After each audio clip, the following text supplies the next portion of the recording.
Assalamualaikum warahmatullahi wabarakatuh. Bertemu lagi dengan saya Lailatul Saadah dari SMP An-Nuriyah sebagai calon guru penggerak angkatan 11. Pada kesempatan kali ini saya tidak sendiri, akan tetapi ditemani dengan rekan kerja saya Ibu Safira, beliau sebagai guru IPA. Bagaimana kabarnya Bu Fira? Alhamdulillah sangat baik. Ya, baik.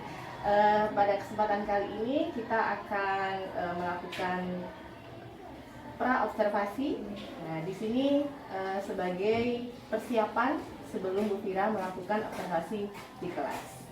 Baik, ada beberapa hal yang perlu saya tanyakan Bu Fira sebelum Bu Fira nantinya akan melakukan observasi di kelas. Untuk observasi yang akan dilaksanakan oleh Bu Fira, kira-kira tujuan pembelajaran yang akan dicapai apa ya Bu Fira? Baik, di sini terdapat 4 tujuan yang saya gunakan dalam pembelajaran. Yang pertama itu di mana peserta didik mampu mendeskripsikan suhu, karena di sini tentang suhu. Nah, terus yang kedua, gimana peserta didik mampu membedakan pengukuran suhu secara kualitatif dan kuantitatif. Dimana kalau kualitatif kita menggunakan indera dan kuantitatif kita menggunakan termometer. Dan selanjutnya yang ketiga, peserta didik mampu menjelaskan prinsip pengukuran suhu menggunakan termometer. Nah, terus selanjutnya yang terakhir itu peserta didik mampu membandingkan berbagai jenis termometer. Baik, berarti ada 4 tujuan pembelajaran ya Bu Fira ya. Ini mengenai suhu ya. Jadi yang pertama, anak-anak bisa mendeskripsikan tentang suhu, kemudian bisa melakukan membedakan kualitatif dan kuantitatif ya. Kemudian bisa apa tadi yang ketiga, menggunakan suhu ya, termometer. Dan yang terakhir itu anak-anak bisa mengetahui macam-macam dari termometer. Baik. Kemudian area pengembangan yang hendak dicapai seperti apa Bu Fira? Nah, di sini saya menggunakan 2. Yang pertama itu pengetahuan dan keterampilan. Pengetahuan, siswa menguraikan atau berdiskusi hasil praktikum pengukuran suhu dengan alat indera dan termometer. Jadi nanti siswa akan melakukan praktikum di mana dia menggunakan alat indera, telapak tangan, dan termometer itu sendiri. Selanjutnya keterampilan, di mana siswa mampu mempresentasikan hasil laporan praktikum tersebut. Berarti ada 2 area pengembangan ya Bu ya, dari pengetahuan dan dari segi keterampilan siswa. Baik, ini pertanyaan yang terakhir ya Bu Fira. Kira-kira strategi yang ingin dipersiapkan, yang akan dipersiapkan dalam pelaksanaan observasi nanti? Nah, baik, strategi yang saya lakukan dengan pembelajaran berdiferensiasi berdasarkan kesiapan siswa yang diintegrasikan sosial dan emosional. Setelah itu, saya membagikan beberapa kelompok sesuai dengan kemampuan dan keterampilan siswa. Baik, jadi strateginya dengan menggunakan diferensiasi yang diintegrasikan dengan emosional, sosial. Baik, terima kasih Bu Fira. Nanti kita akan lanjutkan pada sesi pelaksanaan observasi. Sampai ketemu nanti ya Bu Fira. Terima kasih. Assalamualaikum warahmatullahi wabarakatuh. Waalaikumsalam. Assalamualaikum warahmatullahi wabarakatuh. Waalaikumsalam warahmatullahi wabarakatuh. Saya minta tolong satu anak untuk memimpin doa.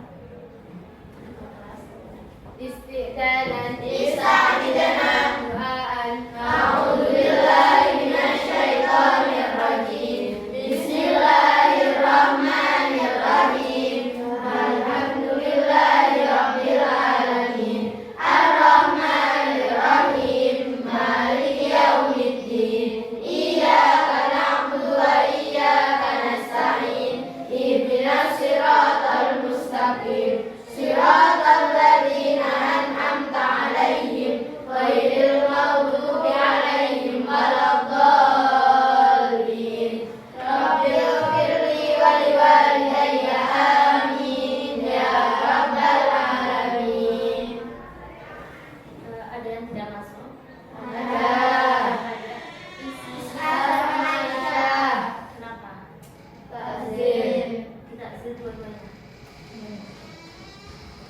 Jadi saya mulai pelajaran hari ini. Sebelum mulai saya izin bertanya. Nah, di sini ada pertanyaan, bagaimana perasaan kalian hari ini? Bahagia. Ada yang sedih? Bingung karena apa?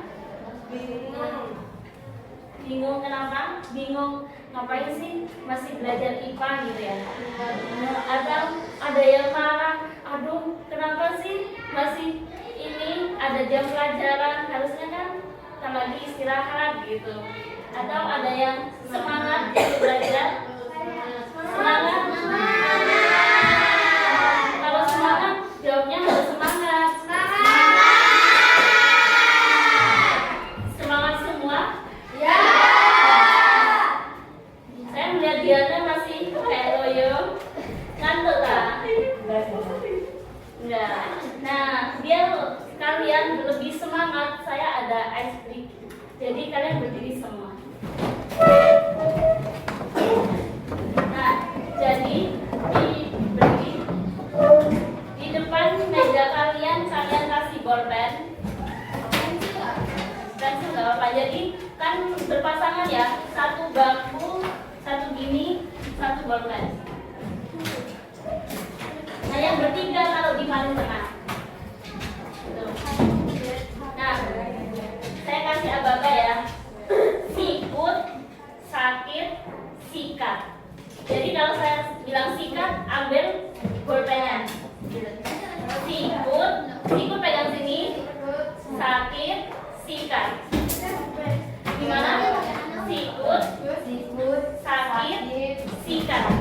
Jadi rebutan bolpennya. Gitu. Sakit, sikut, sakit, sikut, sikat. Yang dapat bolpennya siapa aja? Tepuk tangan buat yang dapat. Sakit, masih kurang fokus. Coba lagi. Sakit, sikut, sakit, sikut, sakit, sikut,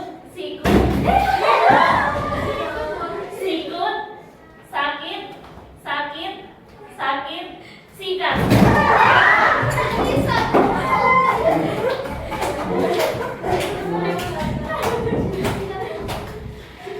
Sudah lumayan bersemangat? Sudah. Ya, kalau sudah duduk kembali.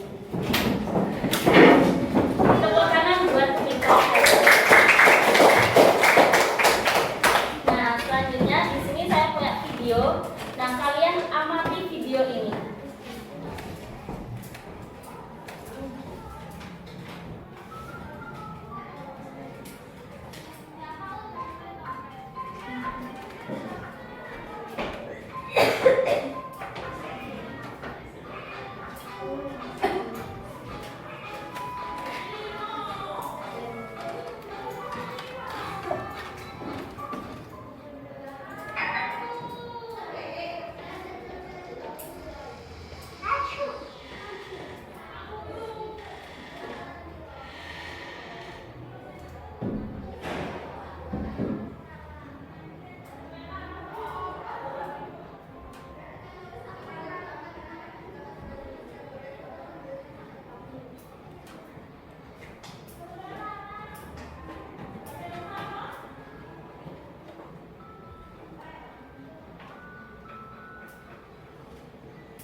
Saya ingin bertanya, dari video itu tadi kan ada dua anak, yang satu dari luar, yang satu di dalam ruangan. Nah, yang dari luar dia merasakan panas, yang di dalam ruangan dia merasakan dingin. Kenapa berbeda? Karena suhunya sampai derajat. Karena Suhu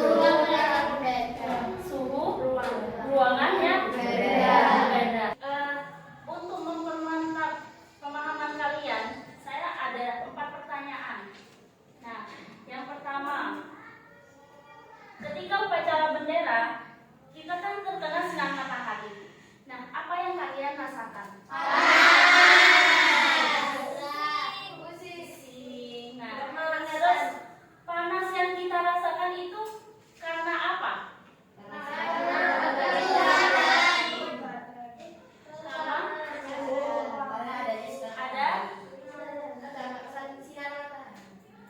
Ya, ada sinar matahari. Terus Syakira, karena apa? Nah, kan nggak di dalam ruangan, karena suhu di lapangan. Terus apa sih suhu itu? Kenapa kalian dari tadi menyebutkan karena suhu? Nah, saya ingin bertanya, apa sih definisi suhu itu? Ada yang tahu? Suhu. Nah, kalian belum bisa menjawab ya. Nah, terus alat apa yang kita gunakan untuk mengukur suhu? Untuk menjawab semua pertanyaan ini, kita masuk ke materi. Sebelumnya, tujuan pembelajaran dulu. Nah, tujuan pembelajaran, untuk apa sih kita belajar tentang suhu ini? Yang pertama itu, untuk kalian mampu mendeskripsikan definisi suhu secara benar, dan untuk kalian mampu membedakan pengukuran suhu secara kualitatif dan kuantitatif. Dimana kalau kualitatif itu menggunakan apa? Indra. Nah, terus kalau kuantitatif kita menggunakan alat ukur. Nah, dan untuk mampu menjelaskan prinsip pengukuran suhu menggunakan termometer. Dan yang terakhir, mampu membandingkan berbagai jenis termometer dengan benar.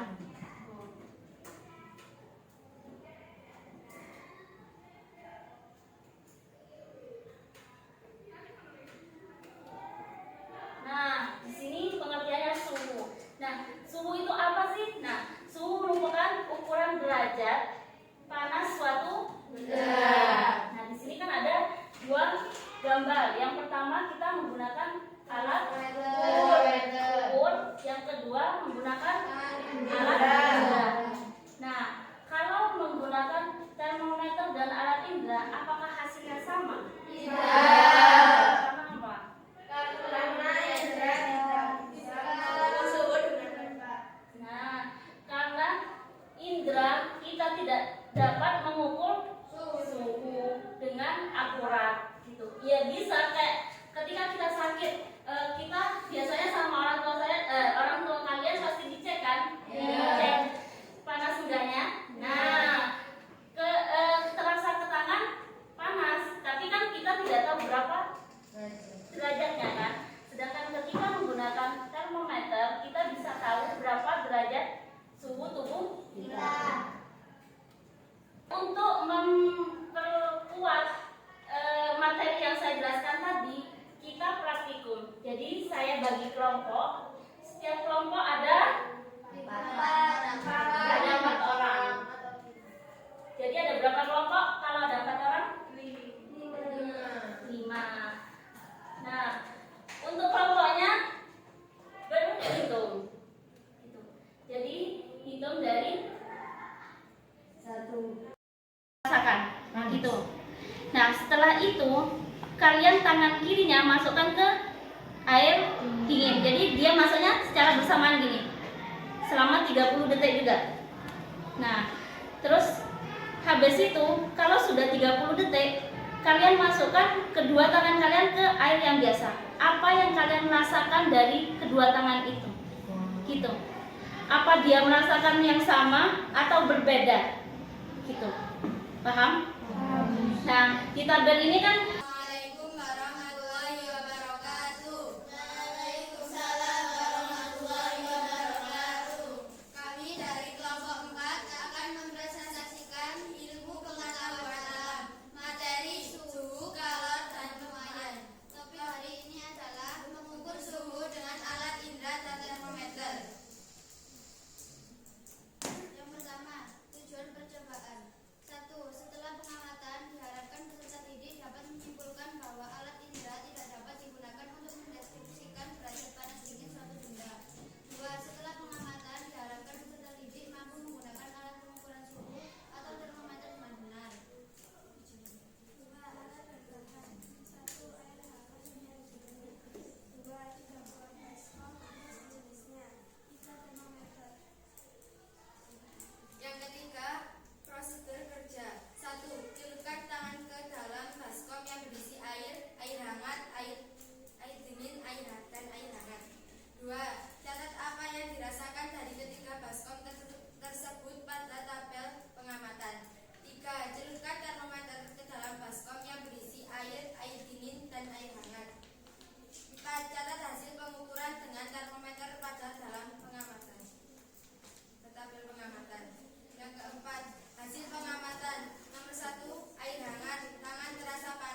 Assalamualaikum warahmatullahi wabarakatuh, Bu Safira. Waalaikumsalam. Baik, bagaimana kabarnya hari ini, Bu Fira? Alhamdulillah sangat baik. Baik, tadi Bu Fira sudah melaksanakan observasi kelas. Nah, kali ini percakapan kita adalah pasca observasi, di mana tujuannya adalah untuk merefleksi dan mengevaluasi atas pembelajaran yang sudah dilakukan oleh Bu Safira di kelas ya. Baik, ini nanti akan ada beberapa pertanyaan yang akan saya ajukan kepada Bu Fira. Yang pertama, bagaimana perasaan Bu Fira setelah melakukan observasi kelas? Nah, perasaan saya karena mungkin ini hal baru bagi saya, jadi saya merasa cedek atau nervous di dalam kelas gitu. Tapi seiring berjalannya waktu, alhamdulillah berjalan. Alhamdulillah bisa berjalan dengan baik ya Bu Safira ya. Baik. Mungkin bisa diceritakan pengembangan yang ingin dilakukan oleh Bu Safira dan tahapan-tahapan yang sudah dilakukan di kelas kemarin.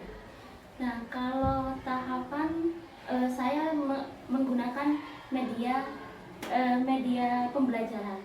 Nah, untuk area saya kan area pengembangannya saya menggunakan 2, pengetahuan dan keterampilan, di mana untuk pengetahuan siswa setelah melakukan praktikum siswa berdiskusi dengan kelompoknya begitu. Nah, untuk keterampilan setelah berdiskusi, jadi setiap kelompok mungkin bisa mempresentasikan atau menyampaikan pernyataan yang telah dilakukan saat itu.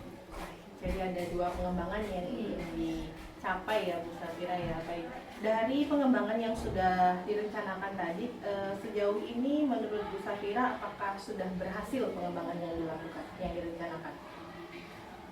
Mungkin kalau hambatan ya, pasti ada hambatannya. Jadi kayak sering terjadi siswa yang belum ikut serta atau kurang aktif dalam diskusi. Sebenarnya sudah berhasil, akan tetapi tentu ada tantangannya, ada hambatannya ya. Ada beberapa siswa yang kurang terlibat ketika proses berdiskusi begitu ya Bu Fira ya. Menurut Bu Fira, kira-kira apa yang menyebabkan mereka itu tidak terlibat ketika di proses diskusi? Mungkin karena dalam kelompok itu perbedaan minatnya. Jadi kayak kalau kata sekarang itu kurang sefrekuensi gitu. Jadi kayak gitu. Kan minat siswa itu berbeda-beda, kayak dari visual, audio dan lain-lainnya gitu. Jadi mungkin bisa jadi karena tidak sefrekuensi itu Iya. ya. Baik. Kalau melihat penyebabnya yang sudah disampaikan oleh Bu Safira tadi, kira-kira langkah seperti apa yang bisa dilakukan agar nantinya anak-anak bisa lebih aktif begitu ya ketika proses berdiskusi? Saya mengatasinya hal tersebut, mungkin pembelajaran selanjutnya saya akan membagi ulang, di mana saya mengelompokkan sesuai minatnya. Jadi mungkin yang minatnya ini nanti kita kelompokkan, yang minatnya ini kita kelompokkan. Jadi memberikan kebebasan begitu ya kepada murid untuk memilih kelompoknya yang sesuai gitu ya, yang sefrekuensi begitu ya. Jadi biar lebih nyaman ketika mereka proses berdiskusi. Baik, kira-kira kapan nih Bu Safira akan merealisasikan rencananya? Nah, mungkin saya akan melaksanakan sesegera mungkin, tapi saya akan melihat kondisi selanjutnya, di mana pembelajaran selanjutnya seperti apa. Nanti saya akan melaksanakan hal tersebut. Cuman target pelaksanaannya mungkin 1 atau 2 minggu. Sekitar 1 atau 2 minggu ya Bu Safira ya. Baik, kira-kira komitmen seperti apa nih yang bisa dilakukan Bu Safira agar rencananya bisa terrealisasi dengan baik? Komitmen mungkin saya lebih memperhatikan kemampuan siswa begitu. Jadi melihat bagaimana kemampuan awal dari setiap murid ya, biar nantinya bisa terrealisasi dengan baik apa yang sudah direncanakan. Baik. Mungkin itu pertanyaan dari saya, Bu Safira. Saya akan tunggu cerita lanjutannya dari Bu Safira ya, sekitar 1 atau 2 minggu ke depan. Mudah-mudahan apa yang sudah direncanakan oleh Bu Safira bisa berjalan dengan baik dan sesuai dengan keinginan kita semua ya, anak-anak bisa lebih aktif dalam proses berdiskusi. Terima kasih Bu Safira. Sama-sama Bu. Saya akhiri ya. Assalamualaikum warahmatullahi wabarakatuh. Waalaikumsalam.